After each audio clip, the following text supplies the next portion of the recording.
Alhamdulillah, wassalatu wassalamu ala rasulillah, wa ala alihi wa sahaba.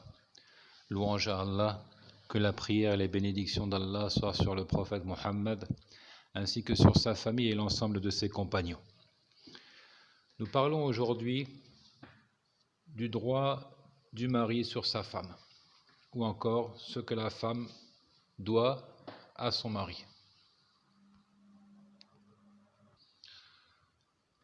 Et nous disons sans détour que le mari a un droit considérable sur sa femme.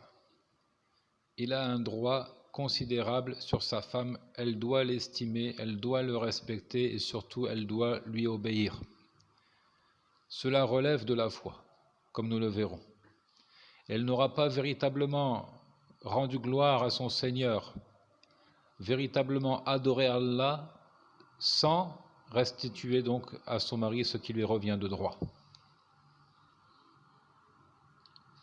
Dans ce premier hadith, il dit عن أبي علي طلق بن علي رضي الله عنه يقول إن رسول الله صلى الله عليه وسلم قال إذا دعا الرجل زوجته لحاجته فلتأته وإن كانت على التنور رواه الترمذي والنسائي وقال الترمذي حديث حسن صحيح. Premier récit rapporté par Talq ibn Ali, qu'Allah soit satisfait de lui.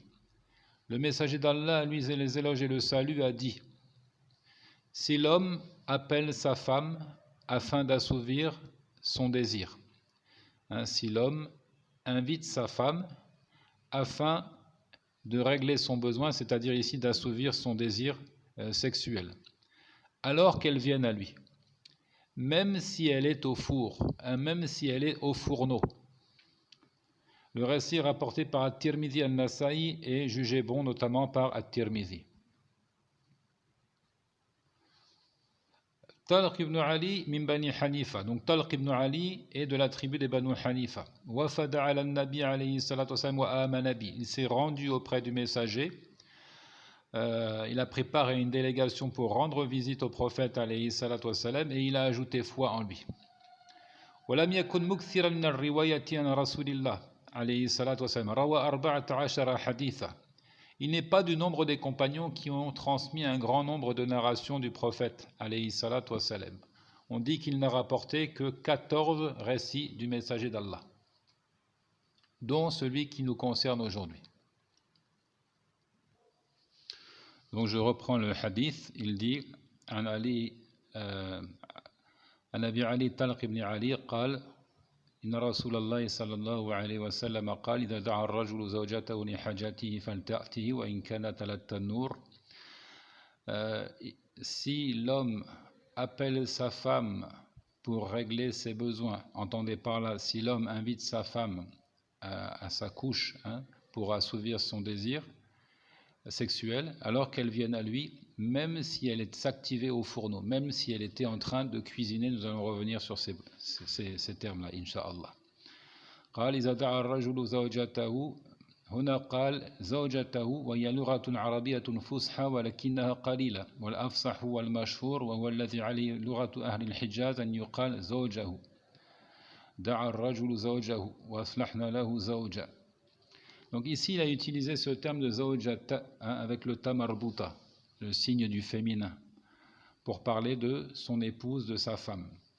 Il faut savoir que c'est autorisé dans la langue arabe de le dire de la sorte. C'est de l'arabe éloquent, même s'il est d'un usage peu fréquent. Ce qui est plus célèbre, c'est de dire zawj pour parler de la femme, sans le ta marbuta qui est pourtant la marque du féminin. C'est ce qui ressort dans le verset de la sourate Al-Anbiya 90, wa aslahna lahu zawjahu. Donc c'est peu fréquent, mais ça existe et on n'a pas à refuser cet emploi, puisqu'il a été employé par le prophète alayhi salatu wasallam dans ce hadith et dans d'autres hadiths encore. Il dit wa qawa'idu al-lughati al-arabiyya tu'khadhu min al-hadith wa tu'khadhu min al-Qur'an wa huwa awla min akhdhiha min kalami ba'd ash-shu'ara alladhi la yu'rafu qailuhu fi kathir min al-ahyan. Donc les règles de la langue arabe, les règles grammaticales et même l'orthographe de la langue arabe doit être puisée à travers les narrations du prophète alayhi salatu wassalam, et à travers le livre d'Allah. Il dit, c'est plus convenable que de chercher à puiser arguments dans les propos des poètes, à travers les vers de poésie hérités de poètes dont on ignore parfois l'identité et surtout le sérieux. Donc le Coran et la Sunna sont les premières sources dans lesquelles on doit puiser la langue arabe. إذا دعا الرجل زوجته لحاجته أضاف الحاجة إليه يعني الحاجة الخاصة وهي المعاشرة. Donc ici il a dit lorsqu'il l'appelle pour régler son besoin, c'est-à-dire son besoin à lui. Et comme je l'ai dit, il s'agit en particulier de la relation conjugale, de la relation sexuelle même en particulier. Donc elle a le devoir de lui obéir en tout temps, et cela ressort clairement ici à travers ce récit. يجب على المرأة أن تطيعه فيما يأمرها به وإن كانت على التنور, même si elle est au fourneau. Il dit التنور معروف وهو الذي يخبز به فهي مشغولة إذن. وهذه الحالة التي ذكرها النبي عليه الصلاة والسلام تحتاج معها المرأة إلى المكث والبقاء عند عملها وشغولها, وذلك أن إن تركت هذا الخبز في التنور فإن ذلك يحرقه ويفسده.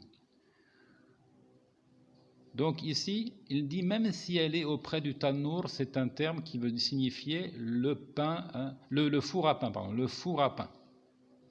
Et nous constatons que c'est une situation très particulière, parce que quand la femme prépare le pain, qu'elle soit à l'étape de la préparation de la pâte ou encore à l'étape de la cuisson, elle est occupée.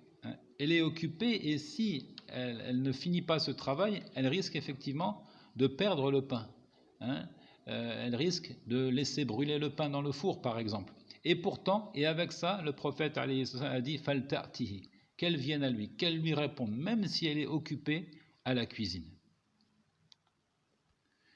C'est dire donc que la femme a encore une fois le devoir d'obéir à son mari, de satisfaire ses désirs, évidemment dans le cadre légal, dans le cadre des limites de la charia, de la loi révélée par Allah subhanahu wa ta'ala. Il n'y a d'obéissance que dans ce qui est convenable, comme nous l'avions dit et répété.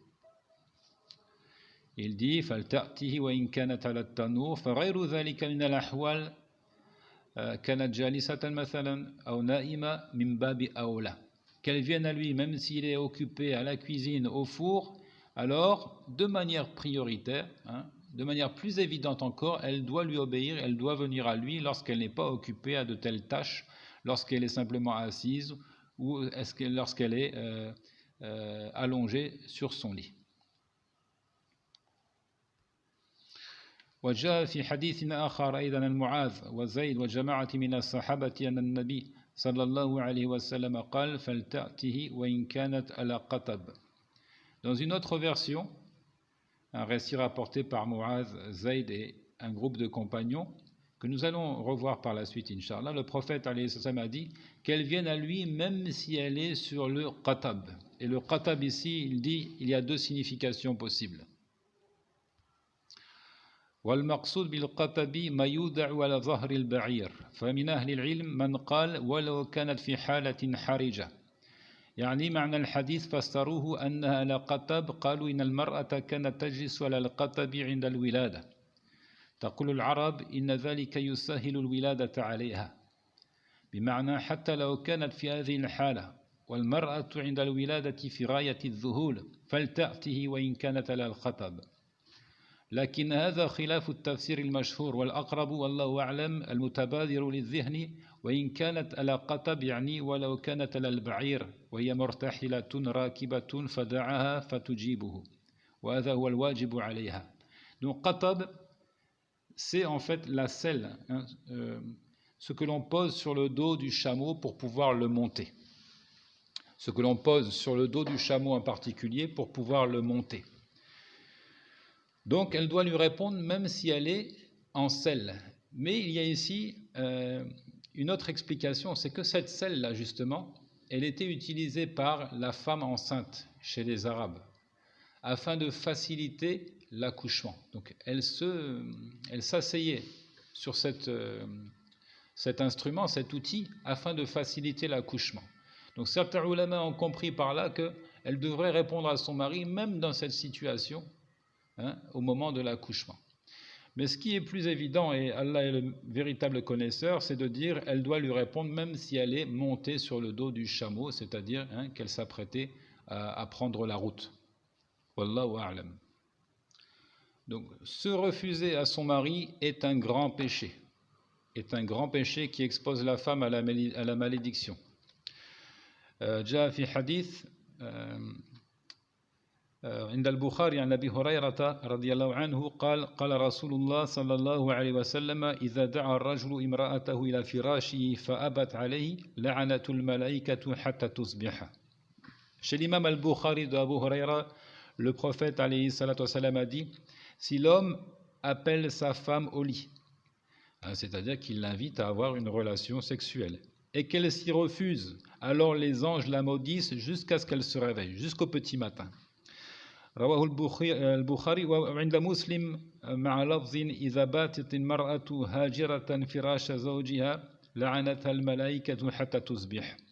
Dans la version de l'imam Muslim, il dit: si la femme passe la nuit loin du lit de son mari, c'est-à-dire elle refuse de coucher avec lui, alors les anges la maudissent jusqu'au petit matin. Dans une version, il dit: si le mari passe la nuit fâché contre elle, en colère contre son attitude, étant donné qu'elle s'est refusée à lui, alors les anges la maudissent jusqu'au matin. وكل هذا من أجل تأكيد حق الرجل على المرأة فعليها أن تطيعه لأن المرأة قد تتمرد على الرجل فتكون ناشزا عن طاعته فيكون في ذلك أو بذلك خراب وفساد في البيوت. Donc ce récit et tous les autres récits qui vont dans ce sens réaffirment l'autorité de l'homme sur la femme. الرجال قوامون على النساء. Comme Allah Azza wa Jalla le dit, les hommes ont autorité sur les femmes. Les hommes ont autorité sur les femmes. Elles doivent l'obéissance à leur mari. Et si jamais elles se rebellent, elles se révoltent, elles refusent l'obéissance à son mari et elles refusent notamment de le satisfaire sur le plan donc sexuel, alors s'en suivra un profond malaise, n'est-ce pas, au sein du couple. Et tout cela conduira, n'est-ce pas, à des situations dramatiques et pourquoi pas même au divorce. Toutefois, il faut préciser que le mari doit aussi considérer, n'est-ce pas, il ne doit pas penser qu'à lui, il doit considérer la situation de la femme. Parce que la femme est un être faible, caractérisé par sa faiblesse. Donc il se peut qu'elle soit épuisée par les tâches ménagères, par l'éducation des enfants. Il se peut qu'elle soit malade également. Dans ce cas-là, il doit considérer cela. Il doit avoir de la pitié, de la miséricorde pour sa femme et ne pas la contraindre à contracter donc des rapports charnels alors qu'elle n'est pas en bonne santé, par exemple. Wallahu ta'ala a'lam.